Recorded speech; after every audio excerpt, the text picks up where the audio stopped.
Baik, assalamualaikum warahmatullahi wabarakatuh. Selamat datang kembali di Arif Channel, channel yang membahas matematika karena matematika itu asik ya. Baik, untuk kesempatan kali ini kita akan membahas yaitu tentang garis dan sudut ya, tentang garis dan sudut. Nah, yang pertama adalah titik. Nah, karena garis itu kan berawal dari titik ya. Karena titik itu dapat digambarkan dengan tanda noktah. Sebuah titik dinotasikan dengan huruf kapital, ini noktah. Nah, dan huruf kapital. Jadi contoh ini titik A. Berarti ini artinya itu adalah titik A ya, begitu. Jadi titik itu menggunakan huruf kapital notasinya. Kemudian yang kedua ini adalah garis ya. Garis itu pemberian nama sebuah garis dapat menggunakan dua buah titik yang mewakili ditulis dengan huruf besar atau huruf kecil dicetak miring. Jadi contoh misalnya garis AB. Nah, garis AB begini atau garis kecil huruf kecil yaitu dengan huruf AB, ini cetak miring, tapi ini cetak miring. Nah, garis itu ada beberapa, yaitu ada garis, ada sinar garis, ada ruas atau segmen garis. Nah, di sini maksudnya bedanya apa antara garis, sinar garis, dan ruas atau segmen garis ya. Yang ini garis, ada garis AB, ini ada tanda panahnya. Artinya adalah garis AB apabila dari titik A ini kita ke kiri ya, ke sini itu terus bisa. Dia tidak ada patokannya, dia tak hingga ke sini. Kemudian kalau ke B ke sini, ke kanan ya, ke kanan ini juga dia tidak terhingga. Jadi ini ada patokannya. Tidak ada patokannya. Jadi garis A ditarik garis lurus ke sana tetap bisa, B ditarik ke sana juga tetap bisa. Nah, kalau ruas sinar garis ya, sinar garis itu dia mentok di C. Jadi dia mentoknya garisnya ini di C. Tapi ke sini, ke kanan itu bebas sampai berapapun. Ya, jadi dia pentokannya di C, pentokannya. Nah, itu bedanya antara garis dan sinar garis. Kemudian ada lagi yaitu ruas atau segmen garis. Ruas garis atau segmen garis ini mentoknya di mana? Di titik A ini dan titik B. Jadi di sini segmen garisnya. Jadi bagiannya dia ke sini tidak ada, ke sini juga tidak ada. Patokannya di A dan B. Nah, bedanya apa? Dia kalau berarti antara garis, sinar garis dan ruas garis itu apabila ini lurus berarti dia masih ada tanda panah. Kalau masih ke tarik garis ke sana. Kemudian kalau dia tidak ada tanda panah berarti dia mentok di sini. Ya, mentok di sini.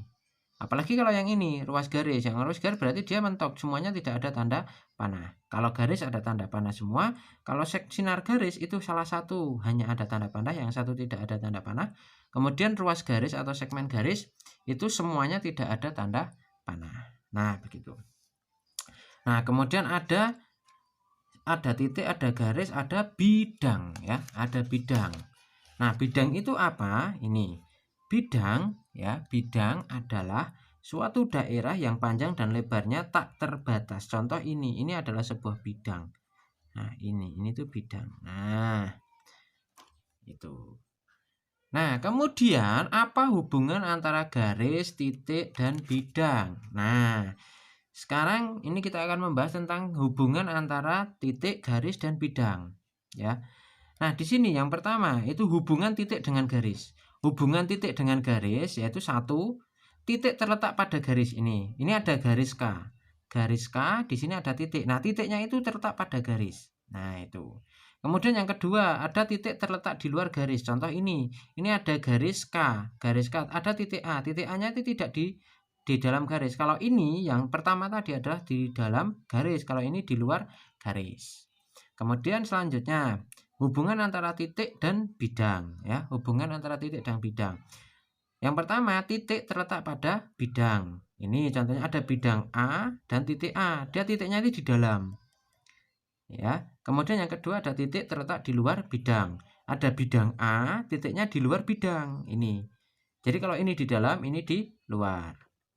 Nah, kemudian hubungan antara garis dan bidang. Kalau tadi titik dengan garis, kemudian titik dengan bidang, sekarang antara garis dan bidang. Ada pertama yaitu garis terletak pada bidang. Jadi garis K ini terletak pada bidang A.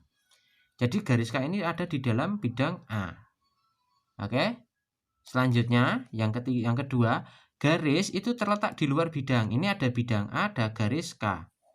ya, ada garis K, ada bidang A. Garis ini terletak di luar bidang A. Nah, ini maka hubungannya adalah garis terletak di luar bidang. Oke. Selanjutnya, garis ini menembus bidang. Jadi ini kenapa saya garis-garis putus, karena ini di belakang bidang ini.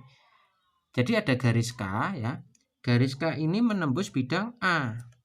Jadi yang ini di depan garis, di depan bidang, yang ini saya titik garis lurus, garis putus-putus itu di belakang bidang, sehingga dia menembus bidang. Itu. Nah, kemudian yang keempat ini ada titik-titik segaris atau kolinear. Jadi dua titik dikatakan segaris apabila titik-titik tersebut terletak pada garis yang sama. Jadi ini kan ada garis K misalnya. Ini ada titik A, ada titik B. Nah, titik A ini terletak pada garis K, titik B juga terletak pada garis K. Maka titik A dan titik B ini namanya titik-titik segaris atau kolinear. Itu. Kemudian ada titik-titik sebidang. Nah, titik-titik sebidang itu apabila dua titik sebidang dikatakan dua titik sebidang apabila titik-titik tersebut terletak pada bidang yang sama. Ada bidang A di sini. Kemudian di sini ada titik A, ada titik B. Maka dia titiknya titik sebidang karena dia berada dalam satu bidang. Beda lagi kalau misalnya di sini ada bidang A, ada titik A di sini titik B. Nah, yang titik A ini terletak pada bidang, tapi yang titik B tidak terletak pada bidang. Ini contoh, ya. Titik A terletak pada bidang, tapi di B ini di luar bidang, maka dia tidak titik sebidang. Kalau yang ini titik sebidang karena sama-sama di dalam bidang. Nah, begitu. Nah, itu adalah tentang titik, garis, dan bidang beserta hubungannya, ya. Baik, terima kasih. Semoga bermanfaat. Saya cukupkan sekian. Assalamualaikum warahmatullahi wabarakatuh.